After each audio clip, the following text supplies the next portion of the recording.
O conto a seguir foi lido especialmente aos que possuem alguma limitação à leitura, tais como os deficientes visuais, os idosos, os dislexos, entre outros. Se você puder fazer melhor, envie-nos sua gravação para iba@ibamendes.com. Será um prazer publicá-la em nosso canal.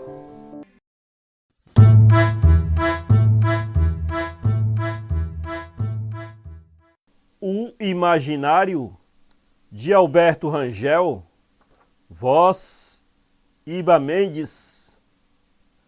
Quase a ser esmagada pelas casas altas de Alpé, a locunda de Jerônimo, pequena e antiga, ficava a rua numa obscuridade humilde de maltrapilha, junto a damas vistosas do talho dos vestidos e do recamo das joias.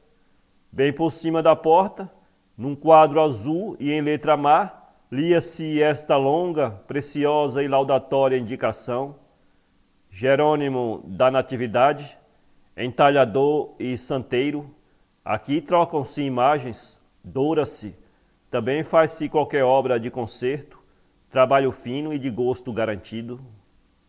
E quem para dentro espiasse, veria um diabo de velho, de raras fauripas, mal sustidas por um gorro de flanela escura, agitando entre o brilho e o vivo colorido das imagens a sua magra figura de eremita. Contudo, nenhum pasmo do eremita de estar ali naquela celestial privança, antes com certo modo profano de tomar daqui, atirar para acolá, serrar, ajustar, apertar e pintar muito para irritar as almas das raras e meigas criaturas vindas à loja para o negócio. O caso era que o ofício tirara-lhe a fé, duramente, à força do desânimo de estar ali havia 42 anos a fio, lidando de canseira no lombo e na vista, repelido cegamente da fortuna. Dantes ainda havia certa procura de imagens, mas agora o seu comércio afrouxara sensivelmente. A freguesia era restrita a um raro mulherio de zelo religioso e mais um ou outro pároco que encomendava o santo preferido, recomendando muito a obra, churriando exigências e pingando pagamento a prestações insignificantes. Súcia, resmoneava o Jerônimo de boca má e tossida, o gorrozinho atirado para o bulbo, agitando-se no interior da loja e circunnavegando os olhos, olhos de uma luz quase fugitiva, de raras fosforescências na água parada de duas poças juntas. Ali em volta, numa corte do céu, estavam como um vasilhame espalhado na montra de um louceiro as figuras prontas, reluziam de ouro e prata nas túnicas e nos resplendores fixos, a nuca com segurança. As carnes viam-se-lhes muito róseas, como de uma tenra pasta de amêndoas cobertas. Encostado em tronco cor de chocolate, um São Sebastião, eriçado de setas, mostrava o corpo nu. Esse padroeiro da cidade, de todos, era o que tinha mais saída. A um canto, um São Luís de Gonzaga, com a cabeça meio pendida sobre o lado, vestia o busto de linho branco sobre o negro da roupeta. Fizera-o para um colégio municipal, mas como dias depois proclamara-se a República, recusaram com desprezo São Luís, que ficou retirado e só, derrotado do culto pelo sopro destrutivo da Revolução. O moço jesuíta parecia talvez deliciado desse repúdio dos homens. À luz esfiada de uma fisga no teto, um São Miguel de legionário romano, escudo redondo no punho esquerdo e todo esbraseado na coraça, no olhar e no gesto calcava com dantismo, como se pisasse no ovo um dragão escamoso de boca infernal. Destamenha cor de rapé, Santo Antônio expunha especado por sobre um livro vermelho, ao braço esquerdo uma criança nua, como se retirada fosse pelo frade franciscano de uma recente parturiente. Santa Rita tinha nas mãos estendidas à frente uma palma e uma cruz.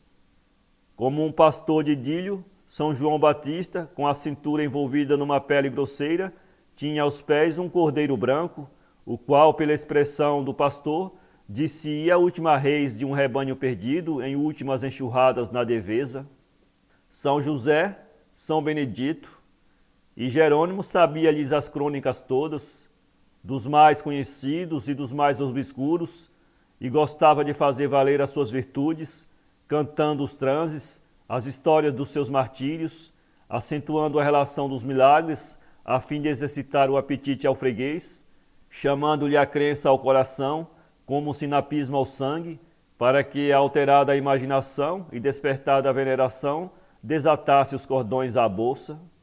E Jerônimo narrava: eram mulheres sobre o furioso governo dos tiranos, muito brancas e frágeis em caminho para os leões, iam de roldão com soldados brutos da guarda, e muitas vezes no circo, as feras com fome ficavam-lhe aos pés, as falsas travadas, diante a lacta e a apetecente nudez dos corpos virgens. Eram penitentes, solitários, em grotas no deserto, flagelando as carnes e rogando a Deus, apenas se alimentando de ervas mal cozidas. Havia anacoretas que ao simples olhar curavam chagas ou a cegueira. Eram santos bispos inflamados da fé, recusando adorações aos deuses do império e degolados nos cárceres sem luz. Outros dilacerados a unhas de ferro, os olhos vazados, os braços decepados, cheios de misericórdia ainda pelos carrascos. Tomados de mortificação e humildade perante o epicurismo e o orgulho dos pagões, no Egito, na Itália, na Antioquia, na Trácia, na Panônia, a gente cristã passava ao sacrifício sob os editos dos Césares cantando. Às bastonadas dos algozes, exposto à inventiva cruel de um procônsul, para que sacrificasse a Júpiter, um retorquia: nada me causará dor, porque a graça de Jesus em mim reside. E for entregue à populaça para ser apedrejado. Ainda vinham pregadores, fundadores de ordens, eram abades, arcebispos, imperadores e papas, os simples monges carmelitas, dominicanos. São Martinho expulsava os demônios, bastava ele deitar cinza à cabeça e apertar um cilício nos rins e prosternar-se rudemente no chão. Tinha visões. Um dia estava embiocado na cela, quando num luminoso turbilhão, um homem apareceu-lhe de coroa com pedraria fina, dizendo ser o Senhor, mas o santo replicara: o Senhor jamais disse que viria coberto de púrpura e com um diadema na fronte. Assim, não acredito que seja o Senhor, senão quando apresentasse como um sofredor, tendo sobre o corpo as marcas da cruz. Dessa forma o tentador, desfeito o embuste, sumira-se deixando após si um fétido sufocante. Tinha sido soldado e de uma vez, por um inverno ríspido, marchando na corte, rasgara sua capa para dar um retalho a um mendigo na passagem. Jesus apareceu-lhe depois, vestido desse pano, com um óleo santo curara uma paralítica e, abraçando um leproso, afastara-lhe o mal. Sem cuidar, se envenenara com o eléboro, sendo salvo porque rezara. Por fim, tomado de fadiga, o nonagenário Martinho caiu no leito com febre para morrer. Demônios em torno saltavam em pinchos, numa sarambada fantástica, e ele, confiante, os afastava expirando. Nada há em mim que vos pertença. Havia gente capaz de ir à loja do seu Jerônimo, só para estar a ouvi-lo dar a língua sobre a vida dos santos, publicando as lendas, as narrativas miraculosas de seus feitos, enquanto ele mesmo passava índigo num corpete de uma virgem dolorosa, ou parafusava um aro de metal por trás da cabeça venerável de um São Lucas. Assim tinha Jerônimo fama de larga sabença e muita santimônia. Viera-se passadas isócronas e largas. Se os olhos voltara, enxergaria ainda, num diluído de velhas tintas mortas, a casa que deixara e os 2 sicômeros guardando a porta como sentinelas, lá onde ficara sua mãe. A estrada batida em cascalho se estirava sempre em coleios de serpe fugindo, de uma banda e de outra pastagens. Um rio longe tinha a quietude de um fio de estanho. À noite, Tesseloa desfiava as meadas de sombra, enquanto num ponto do horizonte, tal a luminosidade crua, parecia estar uma fileira de fusos novos de metal. Viera numa obstinação impulsiva e nervosa. Para cá pensava alcançar o remédio para o lar pobre, a velha ficara inconsolável, Ainda quando ele fechara a porta, dando a volta à taramela pesadamente, ouvira a soluçar. Andando, começara a saudade a abraçá-lo, e era então todo um turbilhão de lembranças amadas, junto à cerca, bem perto de uma ovelha deitada, quando dera o primeiro beijo na Márcia, e foram feitas tantas juras de amor. Tivera então vontade de cantar, e à toa pela solidão, entornar o coração pelos ares num feixe cristalino de rimas. Desafogava-se da ternura assim, e a andada se fazia mais descuidosa e rápida, mas de súbito calara-se, nem era tanto, considerara, a treva infiltrara ali também doçura às reminiscências, o silêncio lhe aminiguava os amargores pesados, vida que vivera, balançada na luzerna dos prados, seguindo o gado em pastorejo, alevantando as pargas de milhã, ambreada e loura, plantando a mandioca, indo buscar água nas fontes. Nesse instante para trás ficara tudo isso, só a velha mãe às costas, e distante parecia-lhe ainda tão perto que o hálito dela aquecia-o. Seguia-o a sombra amorosa de sua alma, e pela escuridão ele apercebia-lhe em três passes o vulto enfriorado, olhos postos no filho demoradamente. Ora, haveria de voltar, fornido de socorros para a melhora da sorte em comum, então sairiam ambos para a cidade, plenos de conforto. E Márcia, rosto de rosa e leite, alta no aprumo virginal dos peitos, sustidos a custo pela vistosa chita do corpinho, sempre de boca acesa para os beijos e palavras de ciúme, não conseguira afastá-la de si também, esta, a aturdi-la, tomando-o pelo pescoço, fazendo-lhe promessas de fidelidade e o impregnando de perfume leve dessa flor de esponjeira a que cheirava, azoinava-o, perturbava-o, vira-a recriminando de abandono e desprezo, com os olhos pesados de ansiedade e langor. Era até um delírio, a rapariga apertava-o nos braços, mordia-lhe a boca e arredeava-a de si, tomado de receio ainda do tio Baltazar, que os estivesse a espiar por um claro de moitas. O tio Baltazar, de muitas barbas e de muito zelo pela afilhada, que não lhe fosse estragar a menina algum malandro.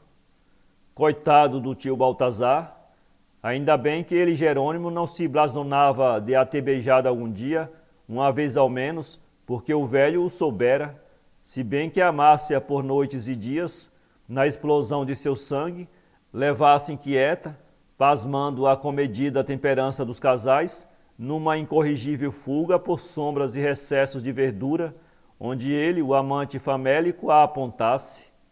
Ali pelo correr da estrada ele sentia, como tantas vezes por entre o mistério múrmuro das folhagens, e tateava em torno, como apalpando essa porção deliciosa e quimérica das ancas. E Jerônimo! A seu lado na sombra, um trecho mais espesso de sombra falara passando. Era o Tonico, vinha de lenhar a noite fora, numa submissão de animal cansado, se arrastando à toca.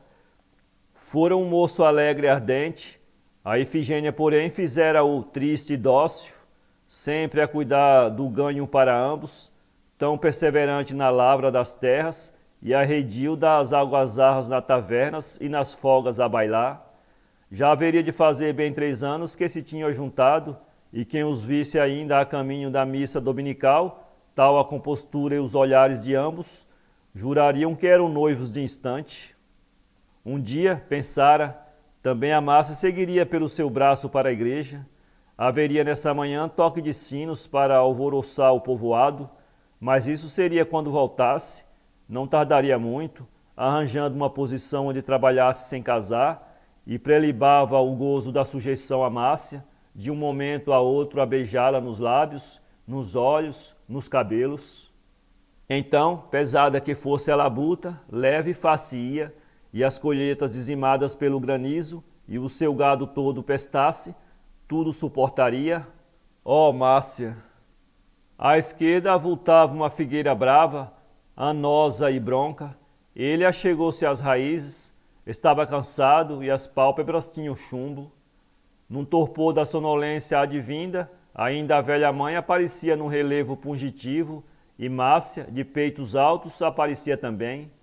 Afinal, ambas amoráveis, se confundindo na sua pobre cabeça, nimbadas igualmente de saudade e aflição, os dois perfis iluminados no sonho. O amanhecer decorava-se primeiro de um raio velhilho de névoas úmidas, mas quando Jerônimo erguera-se para a jornada, vinha do oriente com o rubro do sol uma ampla e viva sugestão de glória e de triunfo, que celebrados fossem na volta de uma empresa guerreira. Para todas as bandas, até o anel em fogo do horizonte, a paisagem se aplainava. Da véspera não sentira esse alvoroço de lembranças queridas, seguia só, cheio desse deslumbramento das coisas, atufado na morna e álacre sensação de vida intensa, que como subia da terra e desgalgava-se do céu. Toda essa quente recordação de recordações vinha na calige de uma tarde, esvurmada da memória do Jerônimo, o qual fumava aos chupões lentos um cigarro grosseiro, metido na obscuridade abafadiça da loja. Somente de acolá, dessa marcha de esperança ao sol para a profissão de santeiro, abria-se um largo hiato, a que não precisava avivar, tão triste se passarem fatos de misérias, brutalidades, prostrações, desmaios e lágrimas até. Márcia já morrera de bexigas, e a velha Macária, daquela casinhola dos sicômeros guardando a porta como sentinelas, à espera do filho, se finara louca de desespero dessa volta prometida. Ora, para que lembrar, disse entre dentes o Jerônimo, e ia sacudir o peito num soluço, quando passos e uma voz ronronada fizeram no elevado mocho, armado já da máscara amável e própria de um artista feliz. Senhor Reverendo Barreira! O cônego repuxou para as coxas a batina, deixando à mostra as meias roxas e uns pés magníficos, largos, plantados em sapatões luzentes de fivelões à frente, e atirou-se a um canto, sentando-se. E começou a falar com muito desabrimento e raiva, lamentando os tempos abarrotados de iniquidades, os templos às moscas, o serviço divino relaxado e campeando nos destroços da fé os ímpios e os hereges. Tanto que fazia pensar em véspera do anticristo. O reverendo Barreira tinha a catadura de um gastrálgico. Das frestas dos seus olhos passava o olhar em línguas vívidas de fogo, como da janela de um pavilhão em chamas. E demais, o reverendo falava sempre como se pregasse um sermão de quaresma, e então nesses assuntos de impiedade e altruísmo, ele não se continha, nem escolhia as doces frases dos evangelistas, nem se socorria do mel da sulamita, nem da cólera untuosa dos profetas, dava-lhes para baixo, de coja, grossa patifaria, safardanas. Por fim ele cessou com as invectivas e aflições pelo mal parado das coisas da religião, para dizer que se abalara até ali, a fim de Jerônimo compor um Cristo crucificado, que era para uma paróquia distante. Não precisava a obra perfeita, era para a roça. Quanto ao tamanho, bastavam 6 palmos, da cabeça aos pés. Queria-o bem como a cruz, de cedro, isso sim, por medo ao caruncho. Nesse dia era por Pentecostes, o Jerônimo começou quase alegre o trabalho prometido na véspera ao furioso cônego Barreira, porque essa boa disposição pelos seus músculos, pela sua alma, não sabia. Também não valia a pena estar um velho, pés na cova, voltado para o passado, e a vida fazendo rebentar as cóleras inúteis. Tinha de ser, era conformar-se, e já sentia as pernas trêmulas e a respiração faltava-lhe. A luz vindo de fora entrava na sala baixa da oficina, enchendo de cintilações por toda parte a douradura das imagens esparsas, pendurando-lhe brilhos de joalheria. E ele escavava o toro da madeira, interessado de arte, amoroso excepcionalmente de entalhar a figura macerada do crucificado. Era para ser posto talvez numa igrejinha branca e tosca, num regaço de um vale, tudo docemente agreste em volta, as almas e a paisagem, sempre aos pés da imagem os corações mansos dos devotos e as rosas bravas das sebes. Confiada lhe seria a sorte das culturas, bem como a dos defuntos, faria cessar as chuvas a tempo, salvando as sementeiras. e de suas mãos grosseiras saía, obra sua, rorejada do seu suor, esse Cristo para o altar, a inflamar os fiéis de amor e de esperança, na proteção aos plantios, no afastar malefícios, esse pau desbastado iria dar a tutela carinhosa e o exemplo consolador a toda uma população. E enquanto assim considerava sob o corte da lâmina, entre seus dedos nodosos, saindo as linhas tetanizadas do corpo sofredor, escorridas em magrezas crispadas do suplício, acentuava-se a disposição espasmódica da tortura no rosto, nos braços, no tórax, nas pernas. Às horas sobrevinham horas, e Jerônimo, todo abrasado de um zelo de Pagmelião, afundava no escuro do cedro para o relevo das carnes congestas, cavando axilas, relevando costelas e joelhos, numa alucinativa e empolgante exposição de ossos e de peles, que a dor estalasse e arroxeasse, sem atender à luz do dia em torno, que despartia, luz achacosa e atônica, escorrida numa frouxa talagaça amarela de folha seca. Dias por diante ele ainda cortava o lenho, abrindo numa ânsia de forma e de ideal, talhos à exigência das crispaduras na torvação do tormento. Ao cabo ele suspendeu numa cruz a escultura. O reverendo Barreira poderia vir buscá-la, ainda lembrava-se das palavras dele. Não precisa obra perfeita, é para a roça. Faltava só fixar o Nazareno, mas aquele ato repugnou-o, ia renovar a cena odiosa do Calvário. Das mãos trêmulas, o martelo e os 3 cravos escaparam-se, e, no entanto, tantos já pregara com indiferença, uns de gesso, outros de cedro. Não, sebo, era só o que faltava, ele com esses escrúpulos de beatão, assim não fosse santeiro de ofício, e deitando a cruz com a vítima ao chão, ajoelhou-se perto, apanhando em seguida resolutamente os cravos e o martelo. E Preto, afogueado de um estranho calor, bateu. Apenas pôde dar o primeiro golpe, tal a impressão da realidade terrível, no movimento de monstruosa contração da mão esculpida e cravada. A sua criatura sentia, tinha nervos e tinha sangue, e Jerônimo deixou cair-se de bruços num abandono difuminado, para logo acordar numa agonia arfante e tossida junto do crucifixo, ambos no chão miseravelmente e escandalosamente, o Deus Filho e o seu pai esgrouvinhado, de jaquetão velho, sem ressalva de dignidade e circunspecção, atirado ao soalho como um desprezível borracho. Por fim, Jerônimo tentou erguer-se inutilmente, alongando os olhos contemplativos para o Cristo a seu lado. Depois tentou fincar no solo as palmas das mãos e elevar o corpo. Qual? Foi então que ele sentiu essa certeza de morte vizinha. E apavorado, ele acolheu-se no fundo do seu interior de um salto, numa derrota completa da personalidade, esperando gelado a última pancada do coração e o último raio da consciência. Via-se encolhido, pequeno, no escuro, em si mesmo, como alguém buscado para uma vingança ao quarto onde escondeu-se, ouvindo os passos do celerado de punhal em punho. Tudo quieto em si de medo, só a alma covarde a espiar sobressaltada o curso do sangue nas veias. Ia tudo findar, pois, quando Jerônimo, numa violenta surpresa, começou a ver. As pupilas olhadoras desciam desembutidas das órbitas. Márcia veio no seu viço rural de vagabunda dos campos, ainda o mesmo aroma da esponjeira, o colo alto, moreno e lascivo, veio num arrebatamento de lufada, num surto de mocidade e desejo até ele. Enfim se encontravam, para nunca mais se separarem, dizia, e Jerônimo concordava meio confuso, tal como um adolescente. Sim, nunca, nunca mais. A moça abraçava-o muito, reeditava as antigas falas no encontro pelos cerrados ou encruzilhada dos caminhos.